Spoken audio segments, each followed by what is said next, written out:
if you were planning to build a website or design a website, there is some critical components you need to take into consideration when you're building your website. I see it day in and day out, people making the same mistakes. They hire a company or they go ahead and build a website that may look nice, but it does not serve the purpose. A website is there for one reason, the main reason, should I say, it should be multi-purpose. It is basically an online sales representative, and never takes days off, never complains.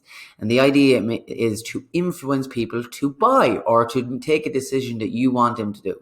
So we're going to go over some amazing tips for you to make sure to implement when designing your website yourself or with us or with any company. So stick around and definitely ensure your website is just not thrown together, that it is structured. Because you can only make that first impression once. And it's very hard if someone makes a decision on how they experience your website. It's very hard to get them to, bring them back in over to the side of influence, to influence them. All right. So with that, let's get stuck in. So right now I'm just going to go and pick up a random, let's say plumber. Let's just do plumber. We will do Melbourne. Obviously oops, my bad. No, I don't want to do Melbourne. Let's go there. As you can see, none of these have been clicked, so this is right off the bat. So all these guys here, these are ads. So let's just go to be honest, these are probably one of the better websites if they're ranking in the first page. So let's go down here and maybe we go to page 4. Just because we want to make sure we're not getting, the best websites out there. So right now, let's just jump into this guy. So who are these? Plumber Smart. Okay, what do we see here? Well, first thing, I would say it's too busy. It's just overstimulating. When everything sticks out, nothing sticks out. So the idea of having all these different call to actions and all these almost like advertising banners, it's overwhelming. It's bombarding my senses, and it's kind of giving me a headache. So what I would do is I would tone it down. I would have, first of all, this is your main page. I would have your home hero image really clear as day. I do like the fact that they've got phone numbers here and some call to actions. This is good, but overall it's just too busy. It's just all over the shop, and I understand what they're trying to do here, but it's just too busy, overstimulating. But I do like there's a few good things. There's a lot of content here, so they're obviously doing some effective work. But look, let's grab another one. So this one, it will be too busy. Make sure that it is. So let's go fast. Plumber. What are these guys getting up to? See, this one's a little bit more easy to digest. Okay, so they got a hero image, like I mentioned before. The idea of a hero image is to show your customer post working with you in their ideal sense. So yeah, you got this guy and he's obviously a plumber, but there's no significance here to why, to the plumbing side of things. You should have maybe him in after fitting in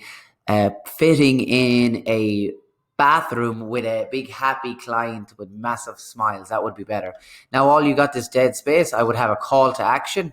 Basically, inquire now, get in touch, request free quote, connect with us, and just have the button that stands out from the background. Similar to this. This is a call to action, but this is a call to action, which is good. I like the fact they have a phone number. Always have your phone number clickable. You don't want to have people manually inserting phone numbers. It's just not necessary. You want to take away the friction, all right? You don't want them having to click through multiple links, jumping through multiple hoops. It's just not beneficial. So I would have the call button here if you'd rather get people on the phone, or if you want inquiry forms. Inquiry submissions. Basically, give them the option. Because some people can call, but other people might be on the bus or working and they can't speak. So definitely present them options. Now, another thing is make sure that it's above the fold, so they don't have to scroll down to find you. Again, you're trying to make it as streamlined and easy for them to reach out. So I would do that. I like the fact that they've got a free request here. I see, because you should have the above the fold first of all. And if you're going to have one of these contact forms, I would rather to see it in here, this section here. This is what we call the footer. And in essence, this is a global section. So it's the same on this page as it is on every other page. So what happens is, someone goes down here and they're like, okay, perfect, gas leak. This is exactly what we're worried about. And, and then naturally they scroll down anyways. Then if you have a contact form there in your footer, it's a lot more easy for them to, fill it out. Now, another thing is, you want to make sure that your website is client focused. And a lot of people make this mistake, and it's just not ideal in that regard, because what happens is they build a website that talks about the company owner, and realistically people don't really care how many years experience, what your qualifications, all this sort of stuff. First, they want to find out what's in it for them. So this is why it's important for you to ensure that the content is client focused. And this is very good, because they're asking this question: are your plumbing problems that don't seem to go away? This is good.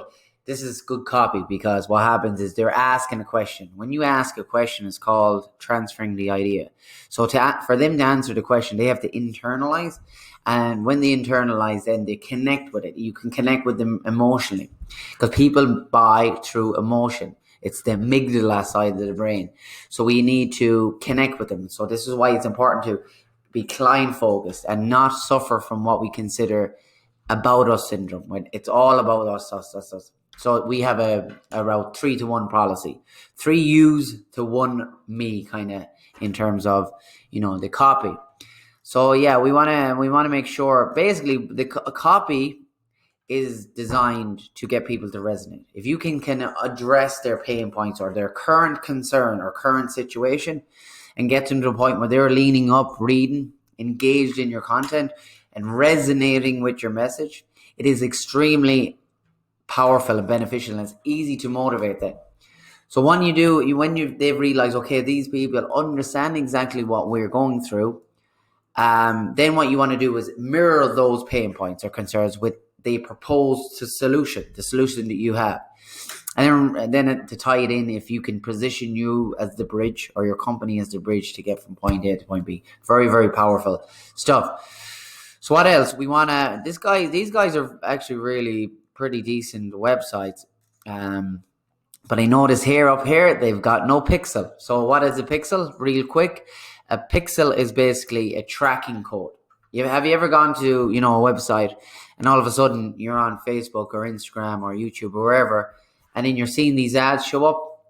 Well, essentially that is retargeting. They've put in a tracking pixel that fires every time someone comes on the website. Now, why is this important? Well, essentially, this code allows you to engage with them. You can retarget them. So you are not in a position that you have to rely for them to reach out to you. You now can engage with them. And the reality is, someone, if, say for instance, someone's looking to fit a hot water cylinder, they might make a Google search. Generally, this is where everything happens. And they'll find you, and they might request a quote, and they'll do another company. So what happens is, or they'll just look in your website and don't even request a quote. They'll just check you out. What happens is people get distracted. Someone calls, the door knocks, and then they get up off their laptop or their desktop. And what happens is then, they just forget about you. Right now, then you have to hope and pray that they find you. And that's just not a strategy. So with these tracking codes installed, you can remind them, persuade them, and encourage them to come back to the website and fulfill the objective that you want, i.e. get on the phone or fulfill the contact form out. So this is critical. If you Google and search the importance of retargeting marketing, it is really, really important. Even if you don't plan on using it, you're best off installing it, because it's better to have it than not need it, than have it or need it and not have it. So definitely install it. And this is what we do with all our websites. So look, I could go on about this all day, and I would be more than happy to share more insights if we did have a call. But I wanted to keep it below 10 minutes because I want to respect your time. So for that, I would like to invite you to fill out the questionnaire, submit your details, or just reach out and organize a call. These calls, we'd go over, what you want, what's important. And in essence, they're more of a strategy session than in design call. And generally, we would charge $150 an hour for our consultancy service, but you guys will get it for free. So if this is of interest and you're interested in learning what's important from designing your website, please let me know and reach out and we can go from there. My name is Gareth from Melia Marketing and Design, Christchurch #1 reviewed agency, and I wish you well. Take care. Bye.